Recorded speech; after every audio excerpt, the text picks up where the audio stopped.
Okay. In the last class, I was discussing about the principles of disaster management for sure, where we discussed the famous or the USA's disaster management principles, which were short and comprehensive. Like it said about the comprehensiveness, the progressiveness of the management procedure, and it should be risk driven. Like depending on the risk, you should take the necessary action. We told that it should be integrated. It should collaborate with the individual or the organization. It should be well coordinated, like that means synchronized among all the activities and the stakeholders undergoing that activities. It should have a degree of flexibility as well as a sense of professionalism. Now, professionalism in terms of these three terms that you see, that professionalism in terms of it to improve the efficiency of the management procedures, to increase its effectiveness, and you should be ethically correct. This ethical practices, it is written in here. So then we will go to another set of disaster management principles. Okay. So though it is a bit rough, but I am sure Vivek can read through this.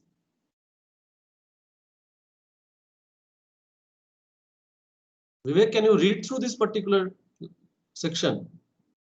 1, 2, 3, 4, 5, 6, 7, 8, 9. Sir, your screen is not visible. Oh.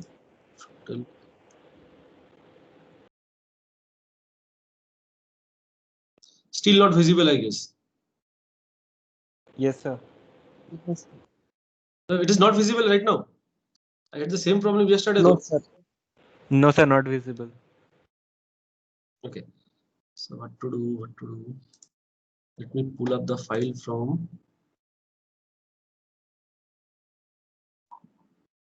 Just give me a while. We'll upload the file here maybe.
Okay, all of you can go to the Microsoft Teams of Disaster Management and Mitigation, and under the Files tab, under the tab of Files, you will see, or else I guess I have already shared this file with you. The name of the file is Objectives and Principles of Disaster Management. Through your Nitrix, I guess I have already shared it with you.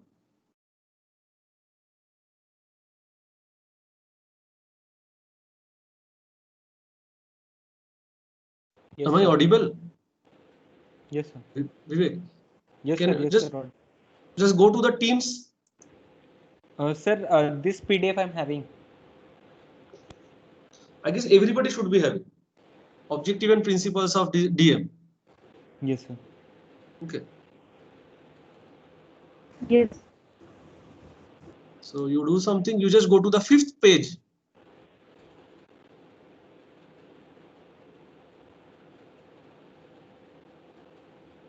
Just go to the 5th page. On the right hand side, in the middle section, there are 9 serial points. Yes, sir. Okay. So Vivek, can you read in spite of the haziness? Yes, sir. So if you can read, then other people who are in their mobile, I guess they can also read. Okay. So just let's use the Microsoft Teams just as the audio medium of interaction. If you cannot hear me, you can raise your hand, or you can even unmute yourself and let me know if you cannot hear me. Okay. I will be reading one of them, and these and then trying to explain those in line of the previous sections. These are not that important, but these are very important because this Australia, the team of experts from Australia as well as South Africa, they were facing a lot of hazards because of their latitudinal locations, and these countries being too much dependent on the manpower because of the scarcity of population over there. They had to come up with involvement of as many as stakeholders as available, the government agencies, the non-government agencies, the different forces and all. So their principle of working is a bit more focused on reducing the loss of life by involving more personnels or the organizations or the authorities into the disaster management. So I will quickly go through, because in the next section we will be discussing a collaborative design disaster management principles together. Okay, so let me quickly go through this. Disaster management is the responsibility of all areas of government. So in case to fight a disaster, all sections of governments need to come together. You cannot say, for example, right now we are facing a disaster in our country and in many other countries. We cannot say that only the government organization involved in medical science and all will be involved. No, it has to come from the section of education, defense, finance, as well as health and medication. So all section of government has to come together, including the revenue and all, to fight, but they might have different degree of responsibilities. Okay. Next is disaster management should use resources that already exist for everyday use. So first you should try to manage the disasters by using the facilities which is already there with that particular thing. This is actually indicating that you should always be ready with the necessary tools and techniques for managing the disaster up to a particular extent. Okay. Next is organizations should treat disaster management as an extension of their core business. I will repeat again. Organizations should treat disaster management as an extension of their core business. So the relevant organizations who should be involved in disaster management, they should treat this activity as their core business or an extension of the core business only. For example, nowadays what we are seeing is the person who were delivering the food, or for persons who were having a grocery store, they are upfront as COVID warrior and they are packaging food, delivering it securely at your place. And that particular is an action of disaster management, which is an extension of the core business of supplying grocery to households. I'm citing similar examples so that you can remember this point. Otherwise, it will be difficult for you to grab up so many individual points. Next is individuals are responsible for their own safety. Okay. So organizations can help you, but your life is in your own hand. First, you have to look after your own safety. You cannot embrace unsafety measures and then expect the organization or governments and NGOs to take you to a safety locations. For example, say if you are in a coastal area, you are on a sea beach, and you have definitely heard of a tsunami and a cyclone. You are standing on the sea beach, clicking the photographs or taking the video of approaching of the tsunamis and all, and then expecting government to rescue you once the tsunami has made its landfall. That means you are not responsible for your own safety, but you should be, to reduce the risk of loss of life and properties. Okay. Next is disaster management should focus on large scale events. Okay. This has got a broad meaning though. It means that the management procedures should focus particularly on those activities where there is like involvement of mass, or the event that has happened is in a bigger scale. For example, say you had one earthquake and there was an epicenter. Along with that, at several other cities and towns and villages, there was this tremor felt. So first you should focus on the place where the large scale event has happened. That means the place where the cyclone has struck, the place which is on the epicenter of the earthquake, or the place where actually, say, the industry from where the gas leakage and all, like the dangerous fluid leakage and all has happened.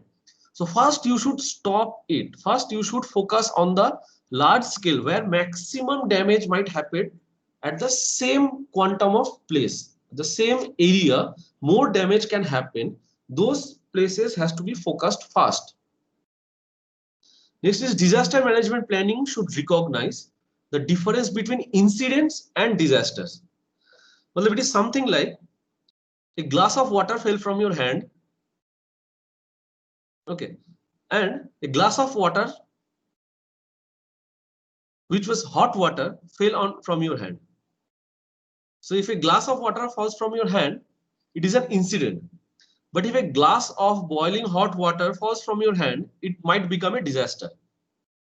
So you should understand that what is the difference between these two, which can affect, which how much effect an incident can have, and what is its after effect. So incidence is a strong wind, and the disaster is the strong wind, which can be coined as a cyclone, is going to take away all the houses, the cattle, the trees and all that comes on its way.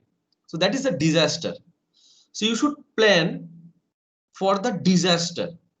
You should manage the disaster. That means the cause of the disaster is the incident. It is a strong wind.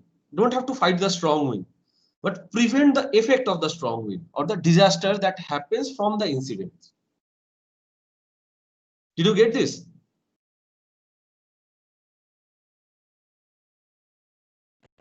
Sometimes Yes, sir.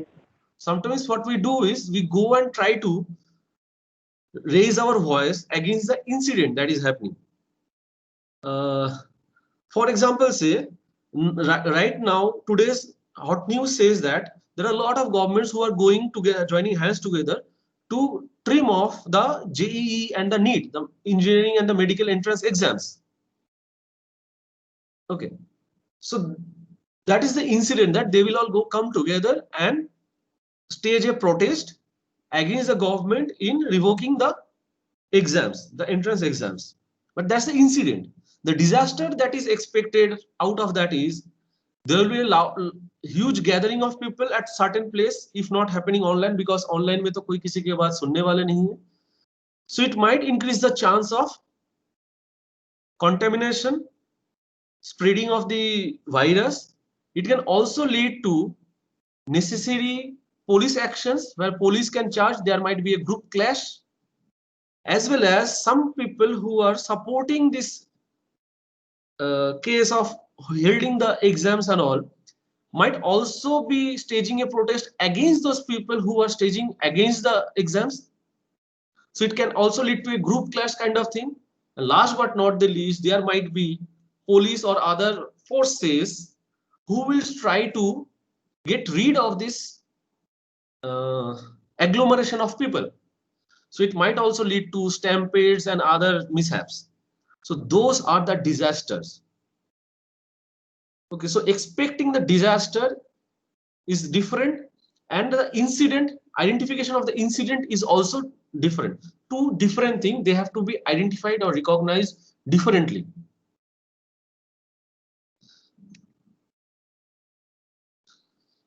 Okay, so what I meant with the first example was, if a glass of water falls from your hand, first thing that what you should do, Pragya, if you are online, please tell me. Suppose a glass of water falls from your hand. Immediately what you should do? Any two things? if a grave if a dress get wet, then we will change it. And Okay. So you will try to mop the water first, right? yeah. Take away the water. But if a glass of hot water falls from your hand, what will you do? Will you try to We'll mop the go for hot water some first? medical cure. No, no. Yes, you will try to go for the medical care. That means if it falls on your foot or somebody is getting affected by the hot water, immediately ride up or put medicines and all necessary. And cleaning up the hot water is becomes your secondary management plan. So that means you have been able to identify the difference between an incident and the disastrous nature or the disaster. Okay. So the next point, the 7th point is disaster management operational arrangements are additional to. So the operational arrangement for disaster management are an addition, but they never replace incident management organizational arrangement. That means if you have identified the incident and you are going to manage the operational of getting rid of that incident or incident management, you have to do that.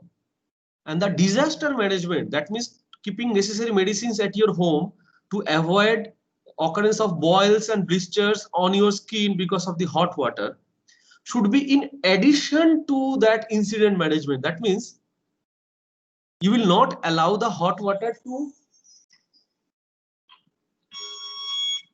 you will not allow the hot water to spread and reach some other corners from where it will be difficult to clean. So disaster management includes not only putting medicines on your skin, but also cleaning the hot water. You should not replace the idea of cleaning the hot water by only disaster management operations. Right. Next is disaster management planning should take account of the type of physical environment and the structure of the population. This is pretty obvious. The disaster management planning, the overall like plan, stage by step plan to mitigate the disaster should take into account the environment, the physical environment. So if there is an earthquake in a no man's land in a desert, your management planning should be different from if an earthquake strikes the core of Delhi or core of Mumbai, where the population density is high or the physical environment is conducive. You have to immediately look after the people, otherwise an after effect can even cause more problem. And the last is disaster management arrangements must recognize the involvement and potential of non-governmental agencies. So this was done because till today, while fighting the corona, lot of NGOs are mostly working on ground in African and the other African countries, including South Africa. Involvement of NGOs are always necessary because government doesn't have the ready fund to distribute to manage it, and there are a lot of procedures in governmental organizations which non-governmental organizations don't have.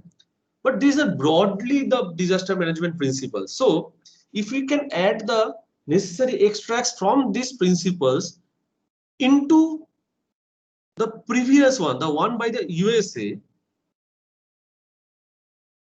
then what we can come up with. Let me see if I can now share it or not.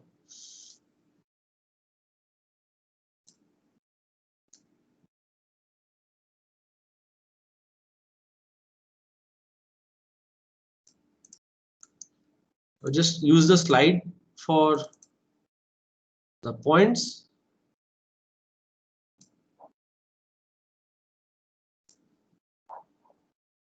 Okay. So Vivek, can now my screen be visible? I've shared a slide, principles of Yes, sir. disaster management. Yes, sir. Okay. Okay. Probably it is the strength of the internet that is causing a problem. This problem doesn't happen from the department though, but I heard that in your design classes also you are facing similar problem.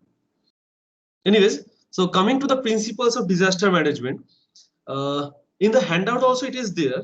What I've done is I have identified small words with which you can easily remember the abstract of it.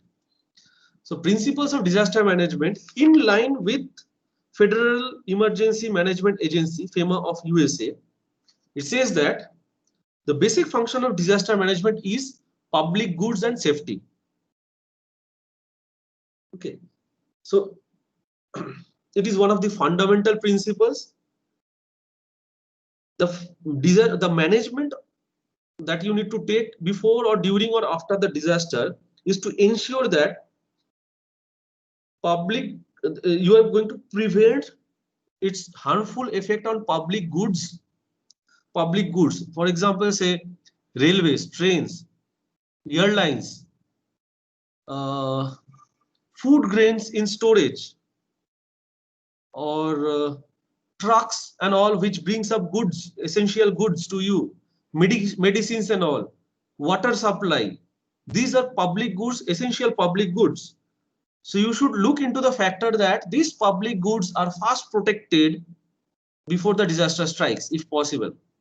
And also look into the safety of public. That means you have also to look after the safety for the public before and when the disaster strikes. The next principle is, it is just a repetition. Okay, so the first point in FEMA was comprehensive. Here I cited the second one, but in a more elaborative way, which is comprehensive. Disaster management has to be a comprehensive measure.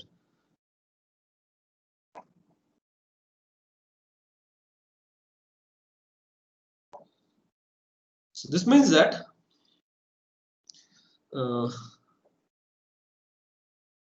it should consider the time before the disaster strikes. So you should prevent the disaster as much as possible, if possible at all, and you should be prepared enough to fight the disaster, like to reduce the effect of the disaster on yourself. Like preparedness, or we call it a readiness. Okay, how much ready we are to embrace the effect of the disaster. So that also should be a part during the disaster, as well as post-disaster operation. After the disaster is over, how do you cope up and regroup back? How well you regroup back to get into your original workable condition.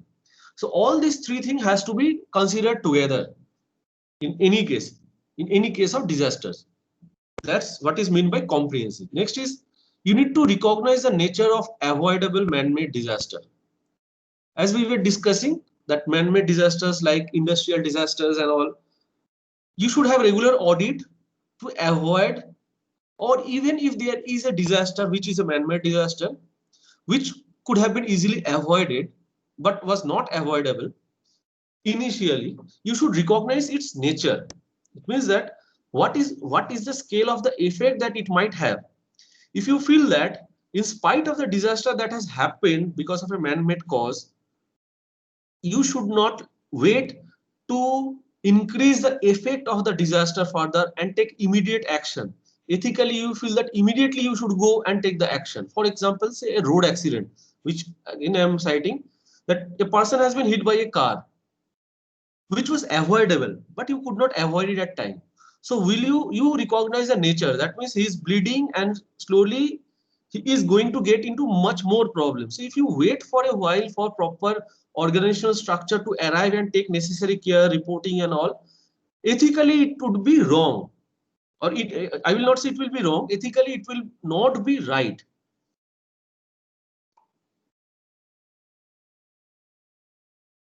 Okay. So what we should be, what is happening to here? Sorry. So what we should be doing is, we need to understand the nature. We should recognize the nature of this man-made disaster and take strong preventive actions for such activity, for such disasters. Okay. For example, say we were discussing about the Upahar cinema incident in New Delhi, or the Bhopal gas leak, which Amartya mistakenly cited instead of the Calicut aircraft incident. So there, the lack of preparedness, the lack of minimum safety measures in the transformer being put in the basement of a theater, and the negligence in part of various agencies, those came up. You should, so we should ensure that strong preventive actions to be taken before actually trying to reduce the effect of the disaster after it happens. Okay, so that's the third point. The next says involve all stakeholders. Now by all stakeholder I mean that depending on the scale of the effect of the disaster, in the post disaster effort after the disaster strike, in the later stage, as many as relevant stakeholders are available, try to involve them all. Okay, if it is only the government agencies who can work, involve them. If it is a private agencies, involve them.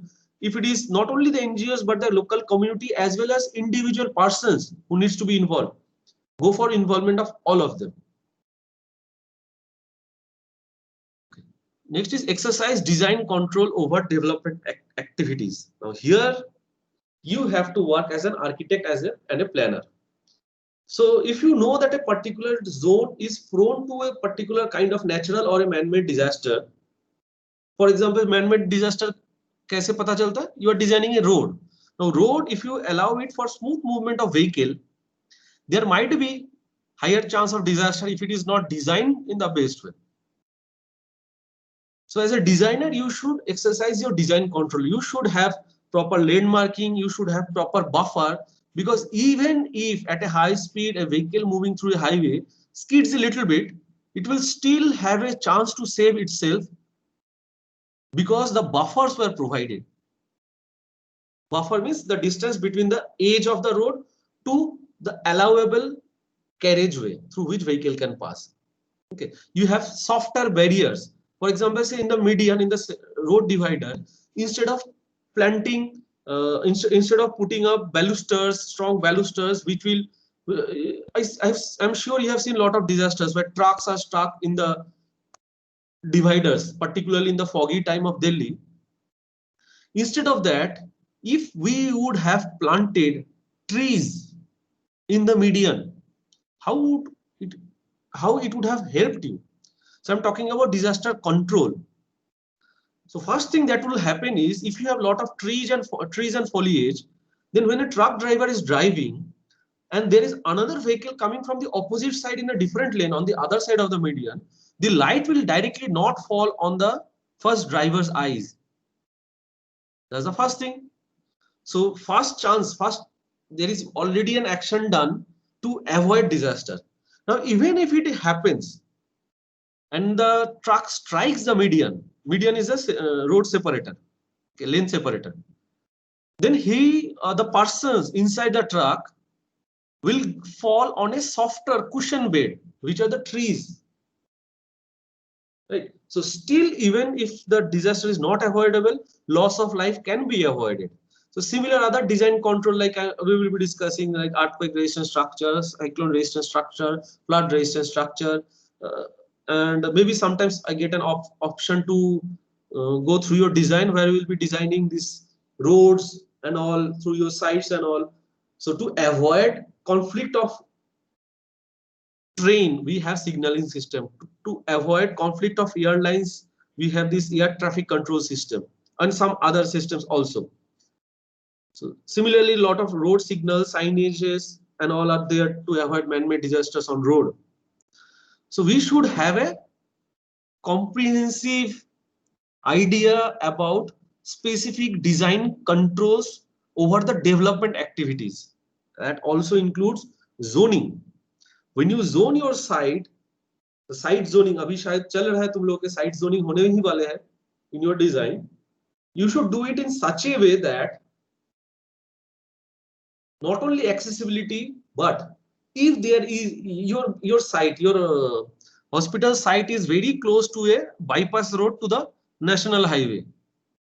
Okay, so in that junction, there might be chances of traffic violation, as well as your site is very close to the dumping yard of the steel plant, the old dumping yard of the steel plant. It is close to the fertilizer township. It is close to some commercial areas on the north of the Rourkela government hospitals and all. So you should know that how your zoning should be done to avoid the disastrous nature of the site surrounding and any other features available in your site. For example, from below your site, you might have already an existing sewer lines from the Rourkela Uditnagar main road towards the dumping area. So how to tackle those? Those design interventions will come into account. Okay. Next is coordinated and integrated and flexible action. So this is a summation of 2 or 3 Sir, different. Yes, please, Vivek. Sir, the previous point, exercise design control over development activities. Yes. Sir, during formation of development plan, there are Yes. guidelines which a planner follows. No, there are guidelines which planners are supposed to follow. I'm sure you know the difference between guidelines, rules, regulations, and bylaws by now. Yes, sir. So those are design guidelines. Okay, sir. So then, if we consider disaster management principle, so then Yes. if in a region there are some portions which are which are vulnerable to Yes. some kind of disaster, Yes. then the guidelines that we have to follow are from disaster management department, or it's already included in some planning. No, the local planning norm comes up with a general development regulation, and in that it mentions in which places development will require which other disaster or say which other development regulation. For example, say there is a district in Odisha known as Puri, Yes, and sir. in Puri there is also a municipality which is probably Puri Konark Development Authority के अंदर में you have the Puri municipality. Now Puri municipality has its own building bylaws, but it says that if you are building within 300-meter depth from the high tide line, that means if there is a high tide, wherever water reaches, from there 300-meter away, nothing permanent should be developed. Now this is not from the building bylaws. This is an addition to the building bylaws from the coastal regulation zoning principle. And then from 300 to 500-meter, there should not be any permanent structure, but some regulated or restricted structure can be developed. So I guess many of you are accustomed with the city or the earlier it was the town of Puri. So if you ask your parents who have also been to Puri and ask them how much they remember about the coastal line of Puri, I'm sure you will be hearing that at that point of time, those buildings which were in the sea, along the sea beach, has now gone all interior.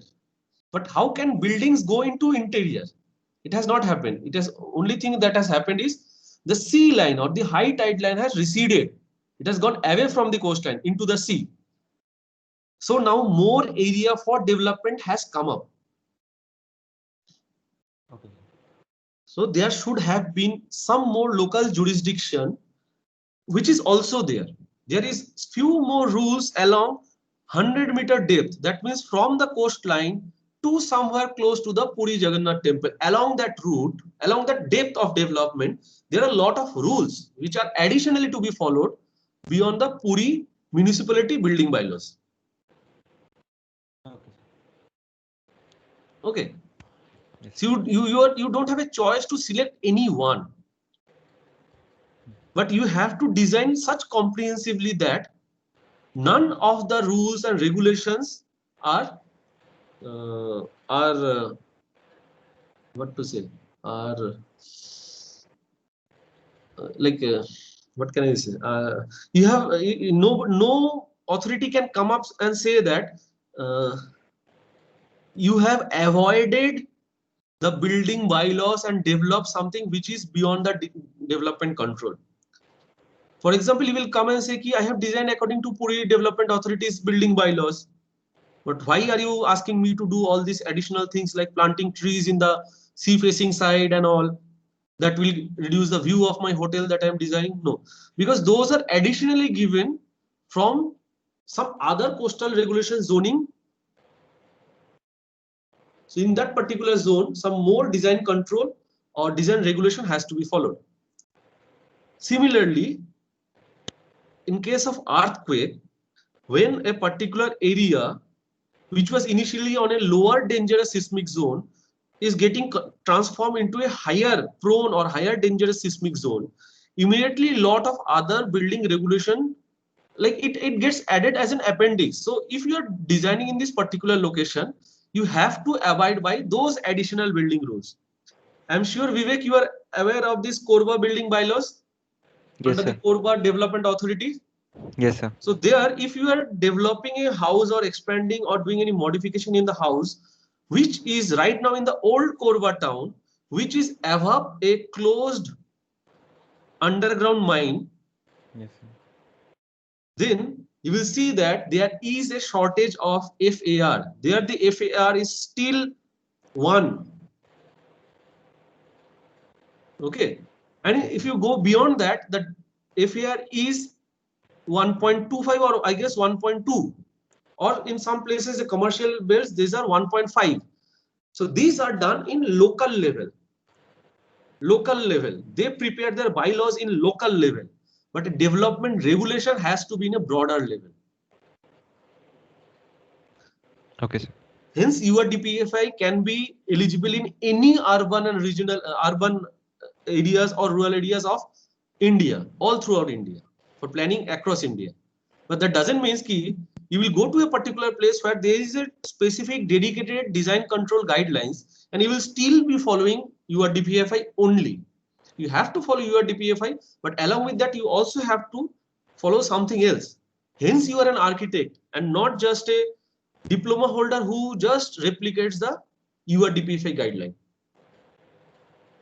Has UR DPFI been taught in your URP class yet or in any other class? Sir, today ma'am has just given an introduction about that.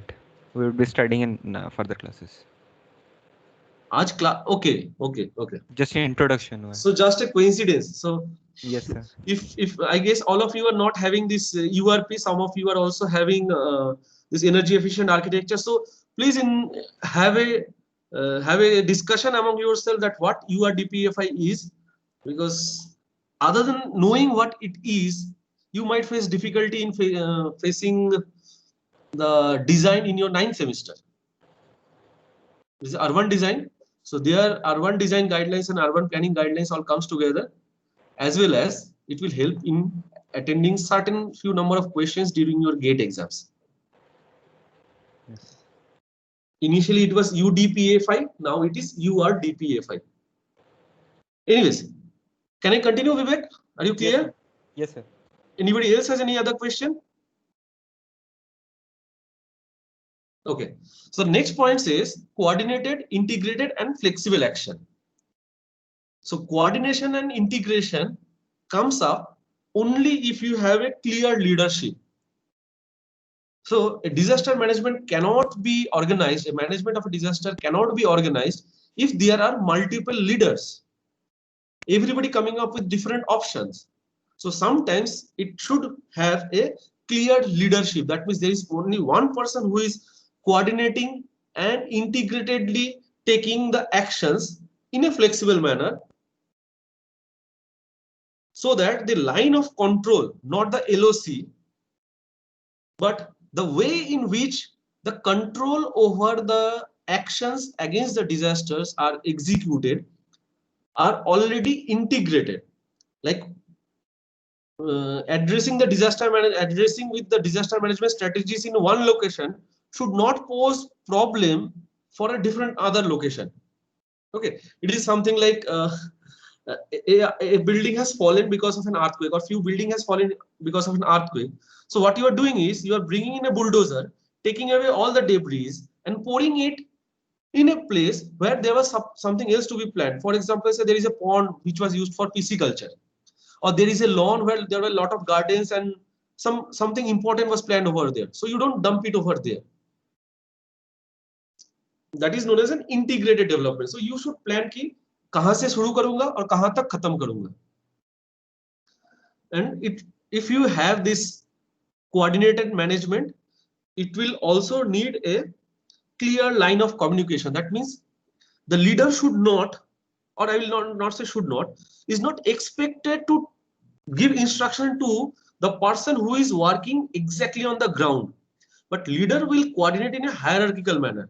He will coordinate with the individual heads of different activities. Those heads will discuss with the site heads or the team leaders of different teams under each of them, and they will get it executed by the other people. So this hierarchical structure should be there, but without lacking proper hierarchical communication. So everything what is happening on ground, so for example during fighting of the corona, whatever is happening in a locality level goes to the municipal level. Multiple municipalities talks together to the SP, Superintendent of Police, and the municipality chairman. Now these chairmans along, and similarly parallelly things are happening in the Gram Panchayat level also with the temporary medical centers, commonly known as TMCs. Now all of them coordinate together and have a meeting with the district collector or the district magistrate. Okay, if not the district magistrate, in his absence, the additional or the assistant district magistrate takes up it. Because additional district magistrate is also supposed to take up this health and some other businesses of the district collectorate. So now when these are done, all the district magistrates come together and inform whom? The chief secretary of the state, and through whom it reaches the chief minister of the state. Now the chief minister is definitely not going to come to your town or your village to give instruction to the doctor how to work or what to do. That's what I mean by clear line of control and communication, which comes under coordinated, integrated, and flexible action. Next is use of modern technology. Now, in your level, in your 4th year disaster management and all, I don't know how much can I make you understand the usage of modern technology. But let's see if at all time permits us. We will try to see how modern technologies helps. It is something like mapping the meteorological informations or like evaluation of the problems. Now we have maps. We have a lot of maps where different color tones and hues explain the intensity of a pandemic at that particular place. So those are certain modern technology. We have a lot, but this is probably beyond your scope right now. Next is training of personnel.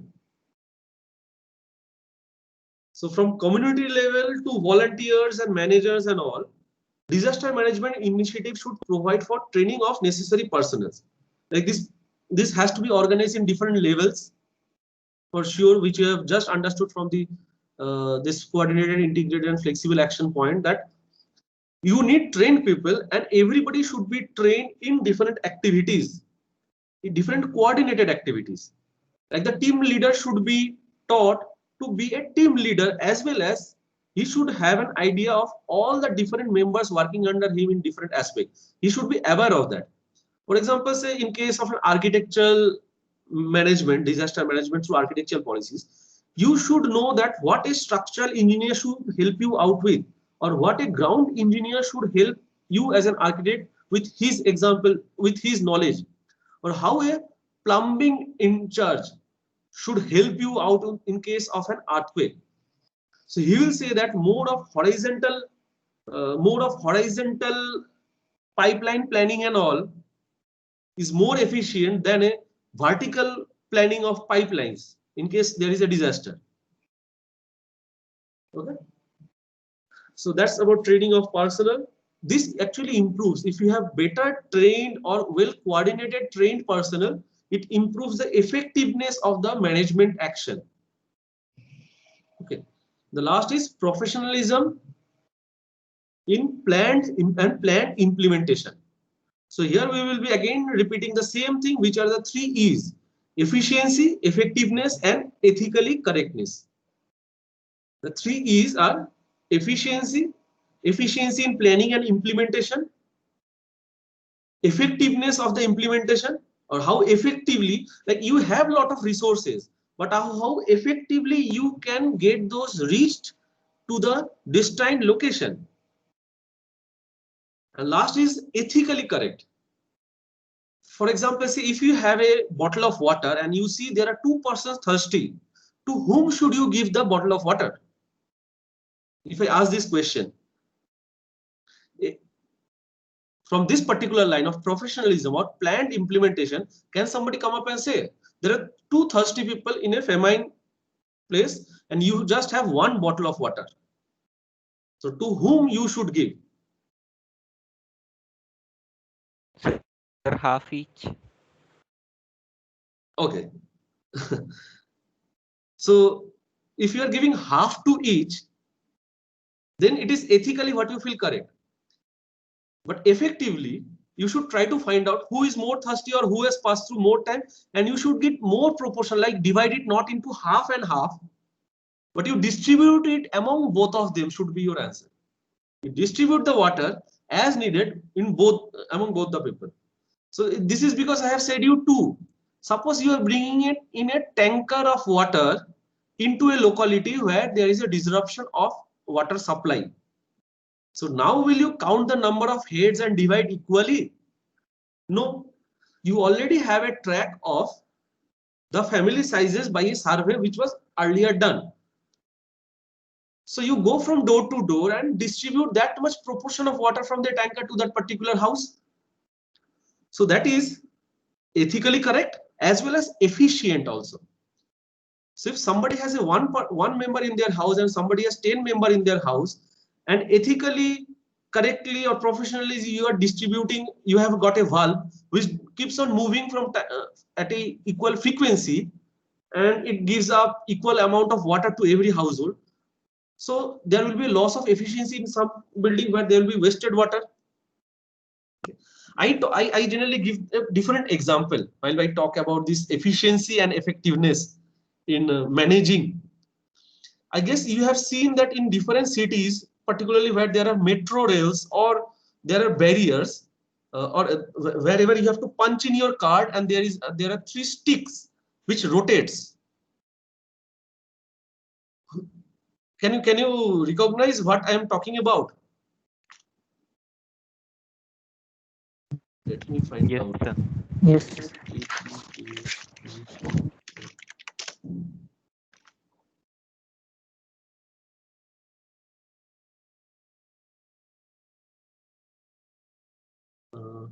Like for entrance in parks and all, you have this kind of like three sticks, which once you insert a ticket, it rotates, right? So Yes, sir. I will be sharing my screen, and please say if you can see my screen or not. I have shared a Google web search. Is it visible on you all? No, sir. No. Okay. No, Let sir. me Not visible. let me take a fraction of second to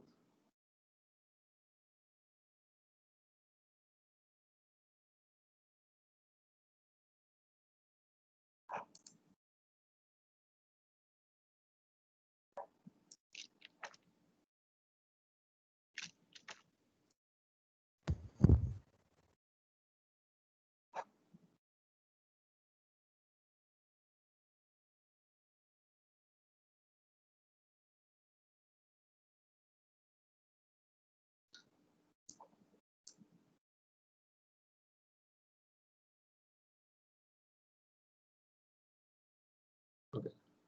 Now it is going to come to the screen.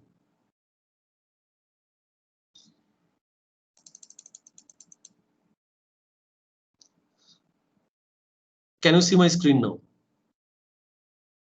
Principles of disaster management. Is it PPT slide? Yes, sir. Yes, yes, So sir. I have added a Yes, sir. picture there. Can you see the picture? Mm-hmm. So now what was a meaning is this is a modified boom barrier. Initially these were not there, but the problem that used to happen in the previous one was, if you have a thin person, then sometimes in one ticket two thin person used to enter, which is still now applicable. The time in between the opening and closing of this boom barrier the gates, the red color gates, if it might allow two persons also to pass through, right? So what should be done? What should be a more efficient way? You have two parallel boom barriers. In between those two, whenever it is something like whenever you are entering in a wildlife, you will see there are always two gates. You are in a vehicle, you are going to enter into a wildlife sanctuary and all. First, first both the gates are closed, then the front one is opened, you enter inside, and then it is again closed, and then the inner door gets opened,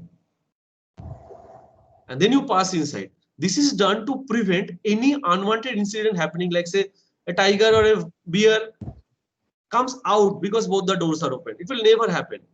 It is of more security and it is more efficient. That will also accommodate that in a small channel, if a person who is a bit on the fatter side cannot get feed, will he have to take two tickets to keep it open for twice the number of person entering? No. So to increase the efficiency, we should follow the necessary principles applicable.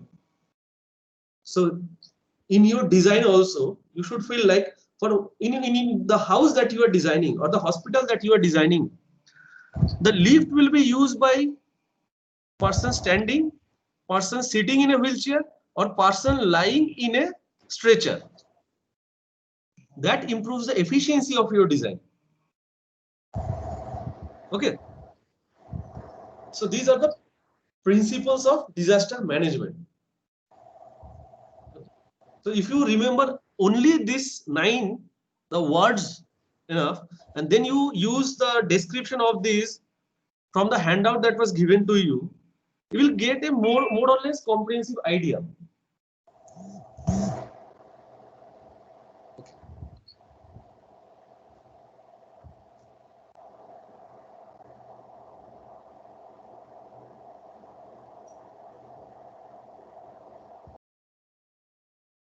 Okay.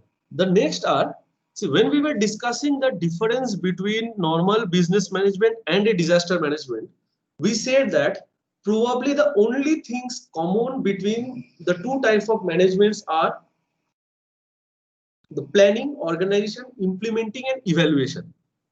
Okay, these are the only things common in any kind of management as well as disaster management. So now in the next topic, we will be discussing these 4 stages. Now these 4 are the broad stages of disaster management. These are beyond the principles. These are the features through which you execute all the principles. Like different principles are applicable in the planning level, different principles are applicable in the organizational level, different principles for implementation level, and certain principles of the disaster management in the evaluation level. Okay, so let's justify.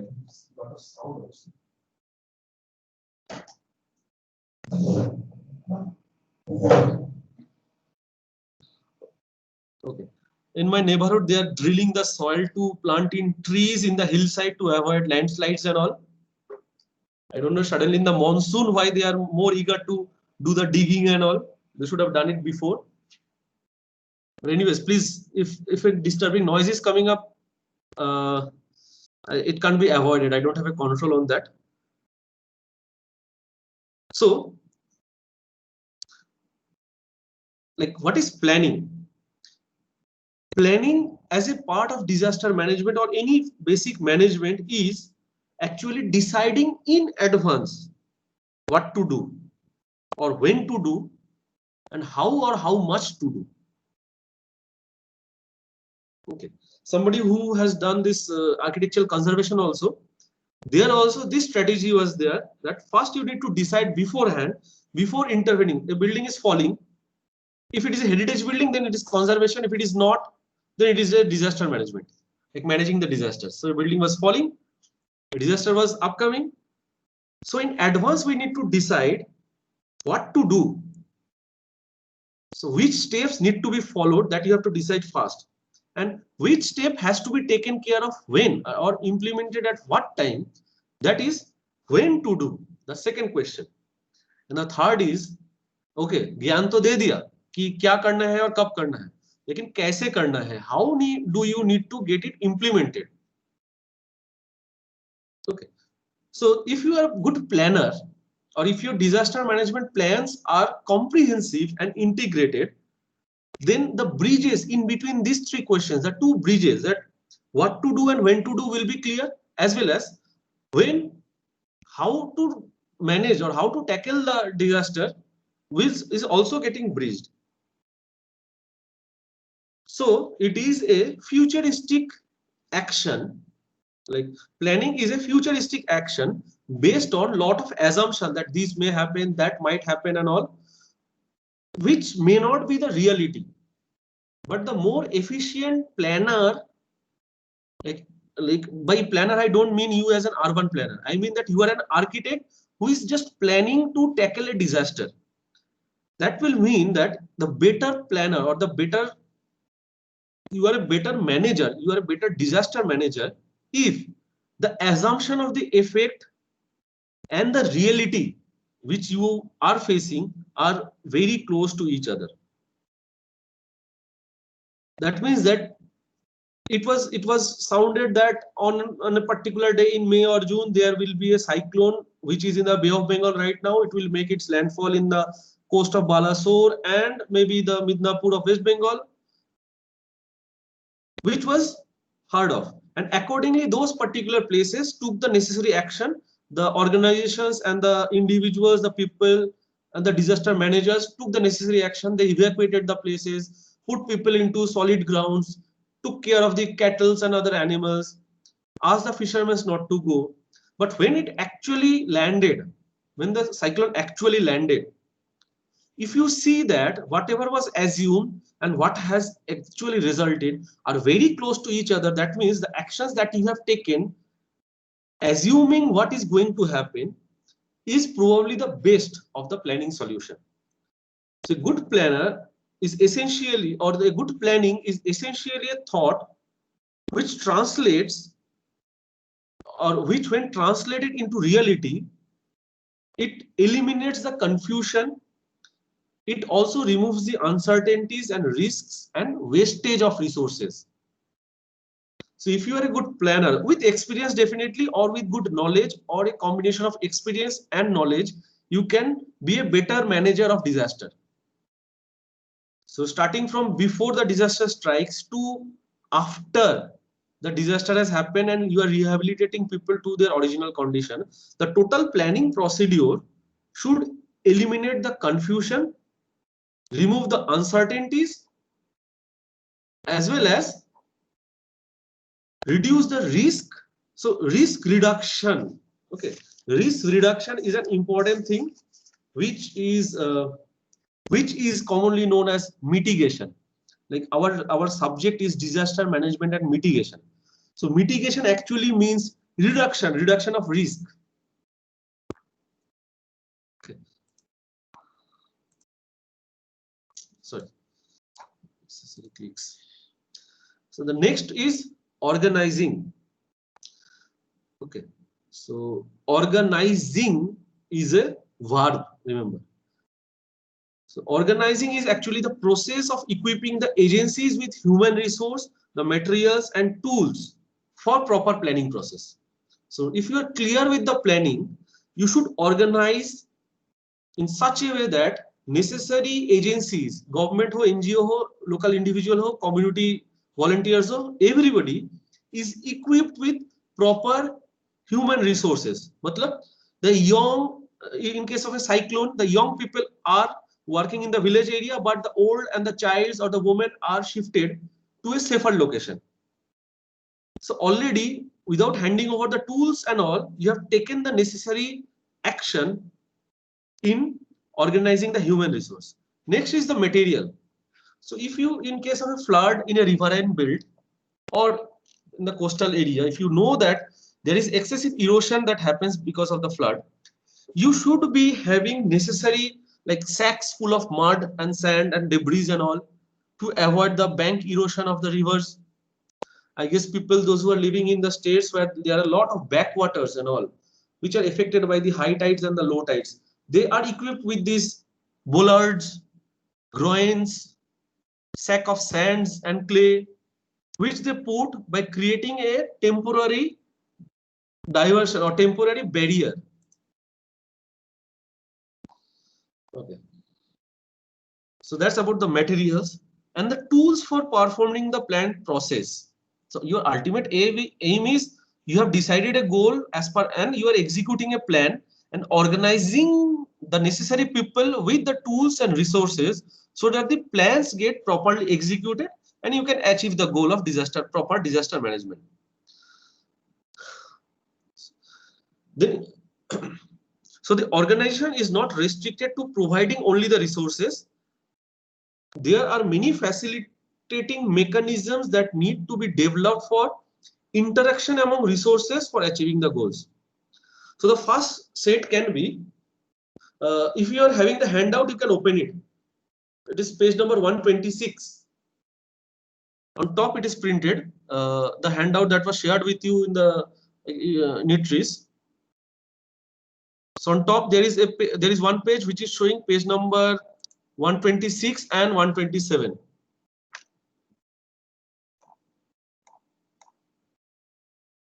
It is actually the 7th page of this 12-page PDF.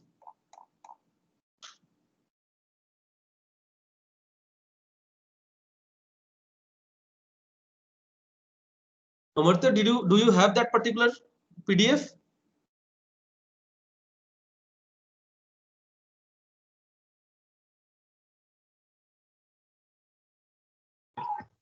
Yes, sir. Yes, sir. So please open to the 7th page of the 12-page PDF where you have this organizing. And there you can see there's very simple 6 strategies for achieving the goals of it.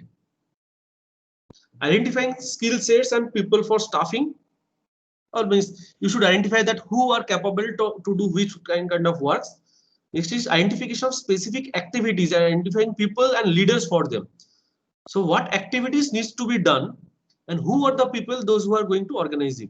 Just imagine that it is not a disaster management, but say you are organizing a Zonasa at your campus. Now, if you cannot organize it well, it will be a disaster. It will be a man-made disaster. So organizing is a part or is a step to avoid that unwanted disaster. So what all things you do in case you are hosting a Zonasa? Please go through the recall those steps and you will see that first of all it needs a planning of say economy, the first stages that we are discussing. How money will come, who all are the guests, at what on which date, what activity has to be done. So you have a list of those dates and deadlines, which is just like a planner. And then you organize that for individual activities, which teams are going to work. Do you agree with me?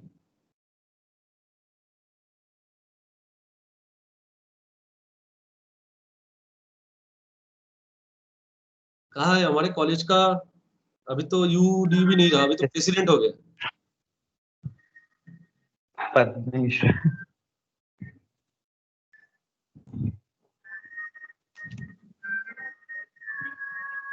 He's not there in the meeting, sir. You can see that. So in the organization section, the third thing is assigning duties to individual. So even if the coordinator or Binit sir is not, what Binit sir does is, Binit sir will sit with the SSPA teams, all students together, and then decide who are good in which activities, and then ask them to make their own team and decide that kaun se activities ke liye kaun leader banega.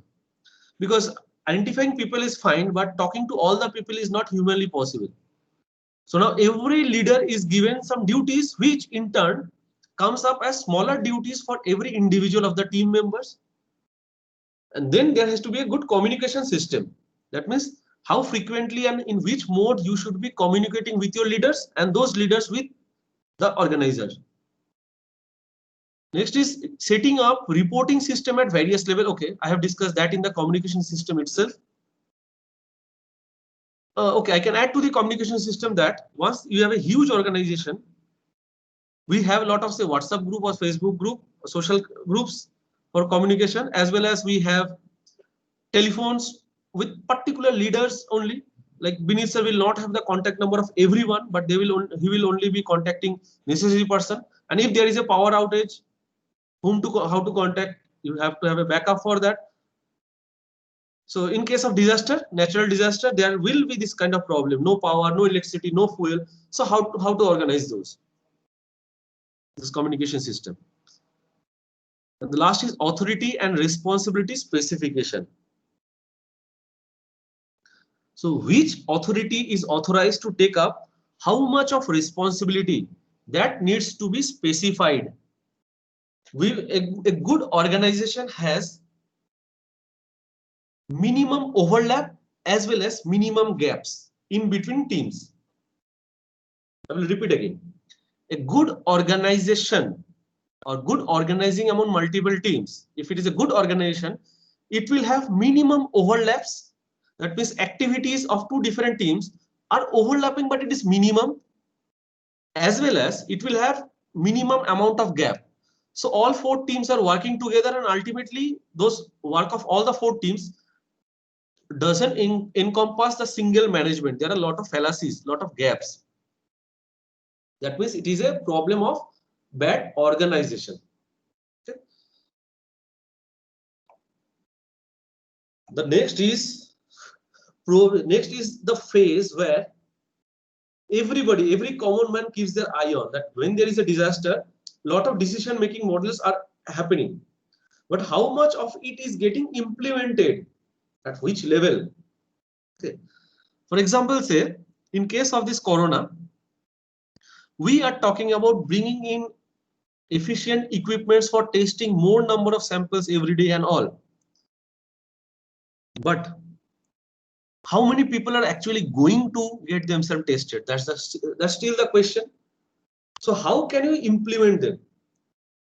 The second problem that arises is there are mostly in case of corona, the aged people are more vulnerable towards this viral attack.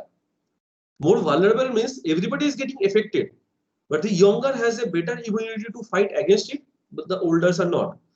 In addition to that, people above 60 has a higher tendency of physical disabilities to get to the centers. So for proper implementation of the testing facilities, we should have mobile testing facilities. For example, you should not be taking a leave and going to the testing center. Rather than that, if possible, the testing centers will come to your locality. That is a better implementation. So that should be decided in the decision making tools itself. When you are deciding on the implementation, what things need to be implemented at which scale and where. So basically implementation is putting into practice the work or the plan that has been worked into a realistic activity. Whatever was planned earlier, how much realistically you are being able to achieve or implement that or put it into paper, or how much realistically you have been able to achieve the goal. In spite of proper planning and organization, like everything was fine. All the teams have done their job.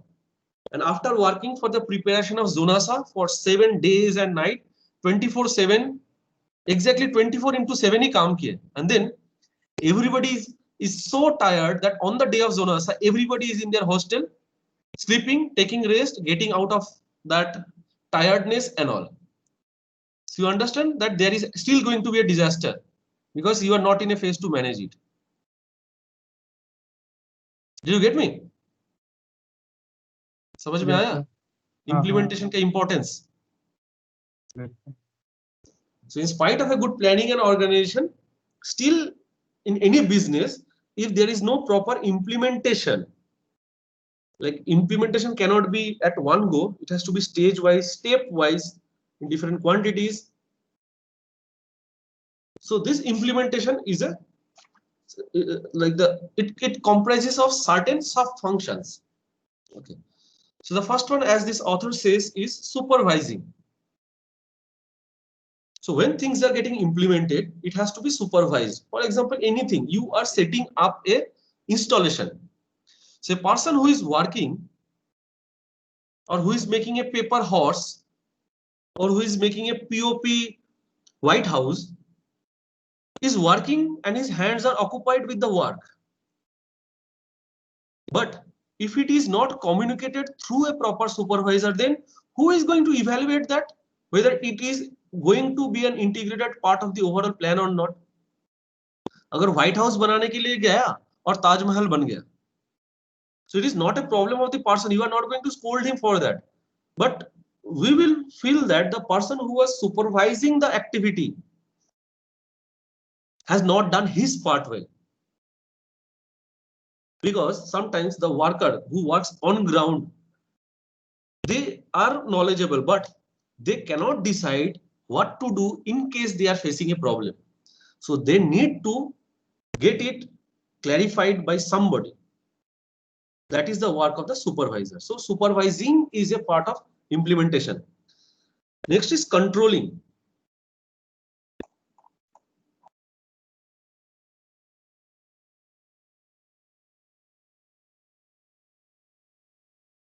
Okay. Controlling is a process of ensuring that the processes are proceeding according to the plan and there is no deviation. Okay. So anyways, before I proceed further, I will ask you to keep these particular stages of disaster management in mind, because all of you, all your batchmates is also going to learn another chapter, which is project management. Now, if you all understand these stages properly, my job in project management class will be a bit more easier. It would be easier for me to explain the processes, because these steps are again going to go into project management. Okay, so there is a overlap though. Anyways, so controlling is, you should stick to the plan and you should know how to control the speed of individual activities so that the ultimate objective is achieved. This is required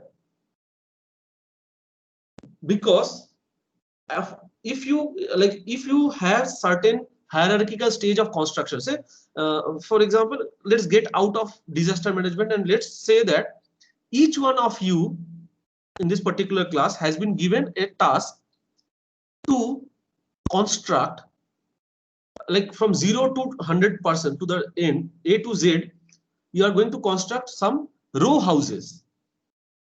So there are 8 rows. Each one of you has been assigned one single row, and in every row there will be 8 houses. So total 64 houses are to be made by 8 of you. So then what can happen is two kind of work can happen together. Both of them are like both the two different groups are going for the same aim, that they have to make 8 houses. So what they do is, one team, or say 4 of you, any 4 of you, what you do is you start excavating all the 8 sites in your zone together, and you are supervising the work. Then what you do is you fill it up with soil, foundation, karte karte superstructure karke you all complete. Okay, it might also happen that all 4 of you join together and take help of making one row at a time. So where that particular student who was given the leadership for that particular row is the leader, and rest 3 are helping in the controlling and coordination. That is team A.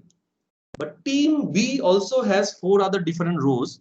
So the members of the team B, what they do is they first design and build or execute one house, and then they do a evaluation that which were the stages which needed more time, jinko jalbazi mein problem ho gaya, and which were the stages where there were excess time, which could have curtailed, where the time could have been shortened.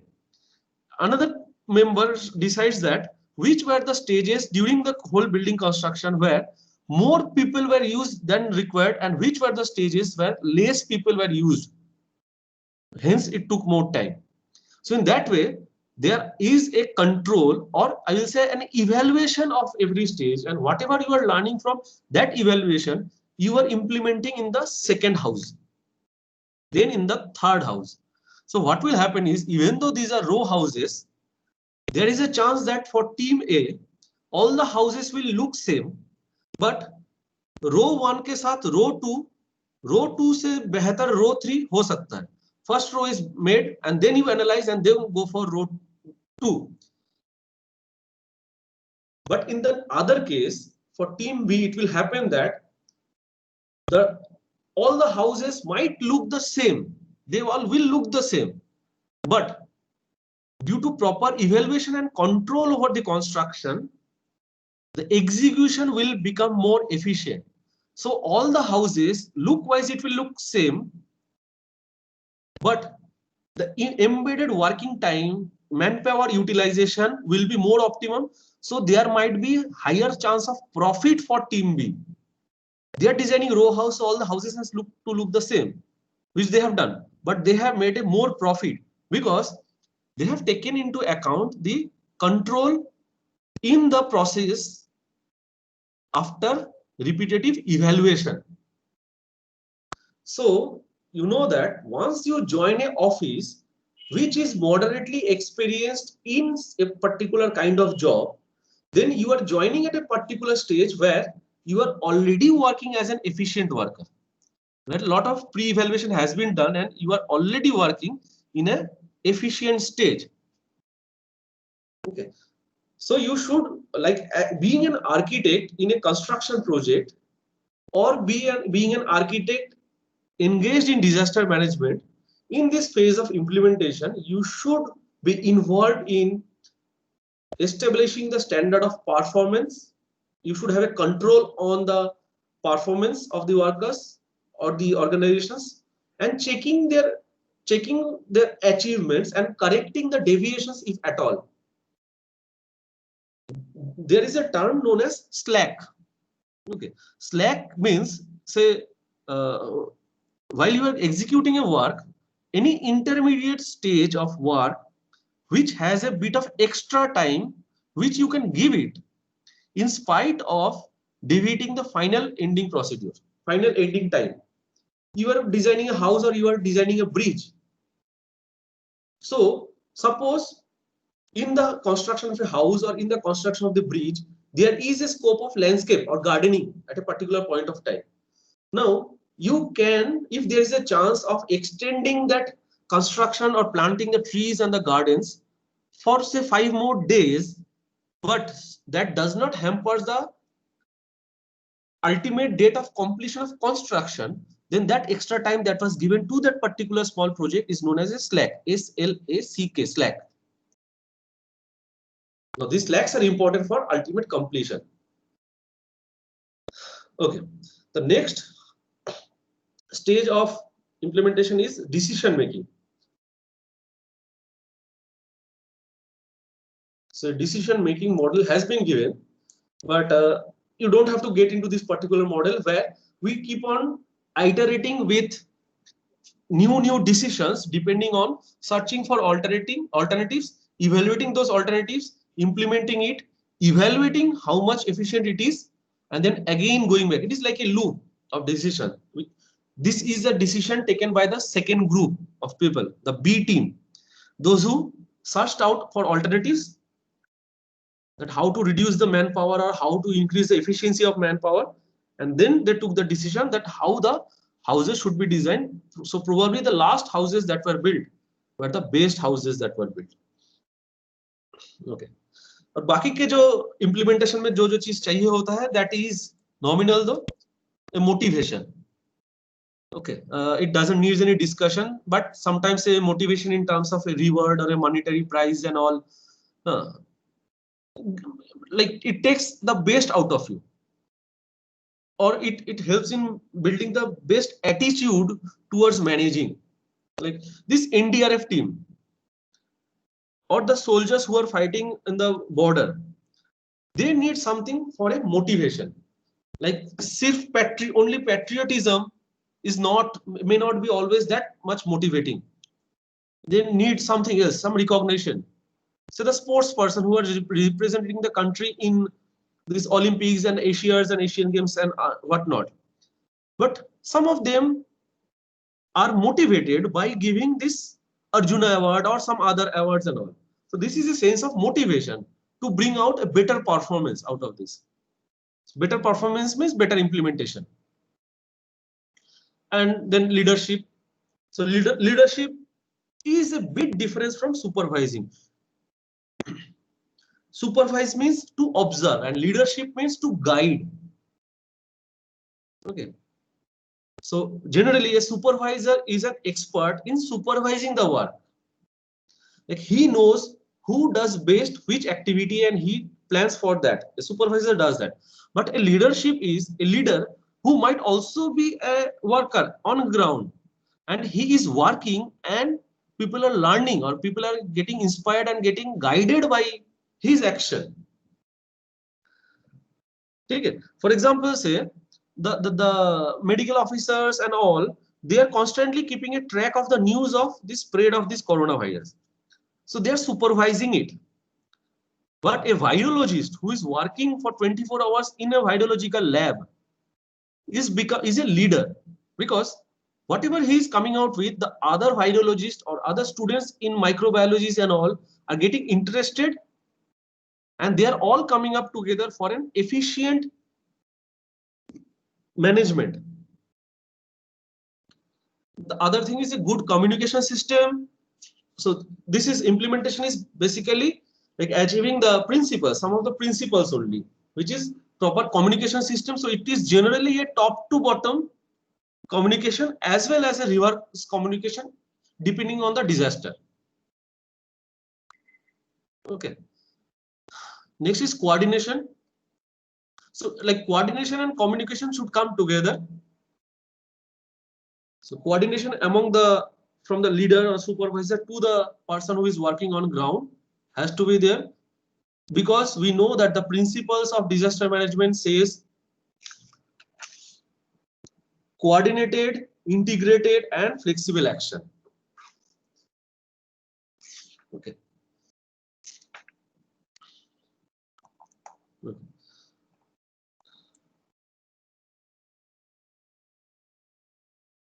So the next stage is evaluating.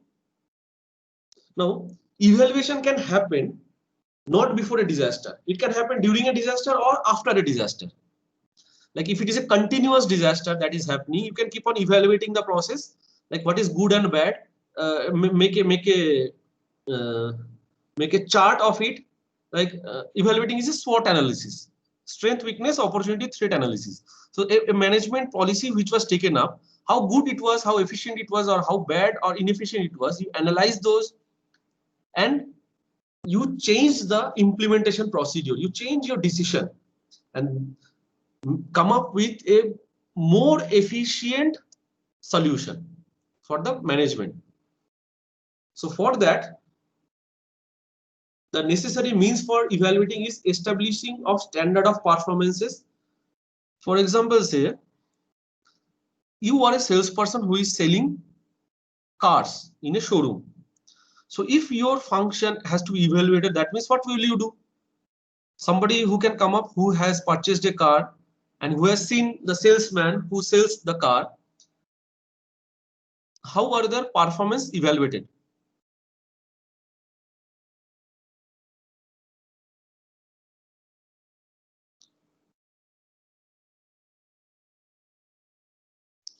Should I repeat the question or should I change the question?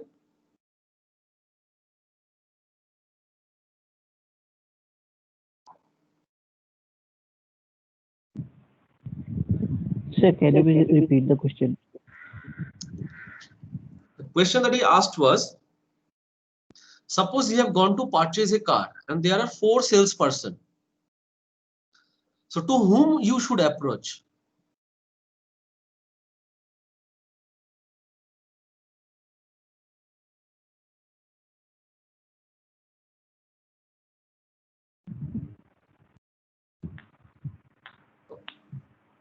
Okay, if you don't have an idea, let me answer.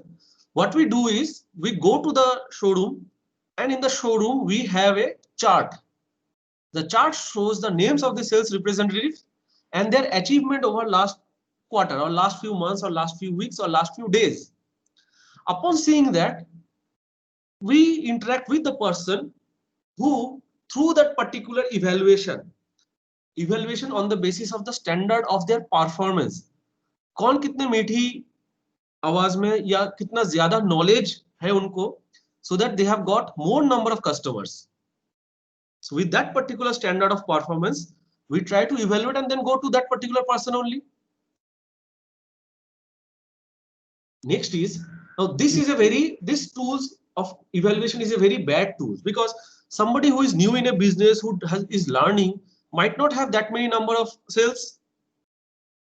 So somebody who is experienced enough, if you remember this movie, Rocket Singh, Salesman of the Year, it is a comedy movie though. So there, the tools of measurement of this evaluating this appropriateness or the performance of a human being has to be designed. So in case of a disaster management, it is not always the existing tools of performance evaluation, but you have to reinvent. If you have to keep on reinventing the tools. Tools means tools of evaluation. That means, will you give them A, B, C, D different grades, just like you do for Zomato's and Swiggy's or Amazon's and all? Or you should take up some other tools. That means you ask them some question, how good they attend that question, you get it evaluated from there. The next is comparison of actual performance and the set standard. So how much the actual performers deviated from what can I say, from which was already a standard. So for example, say initially there was a standard of like there was a benchmark set for individual persons' activities, and then what you have found is how much each and every team is sticking to the standard, or how much of them are deviating from the standard, and then you evaluate that whether those deviation was helpful or compulsory, or they were required more or not. Then you evaluate and incorporate those changes into your standard and then set up the new standard. ऐसा कब होता है? Suppose you are going for a household survey. एक disaster हो गया है, मतलब there is a flood, and after the flood you are going for a survey and finding out what kind of problem each and every families are facing. So I am sure that on day one you are not being able to evaluate everyone. So what you do is you evaluate certain samples, and then you come back home and see that whether the questions that you are asking can those be placed in a better way by analyzing the response that you are getting from them.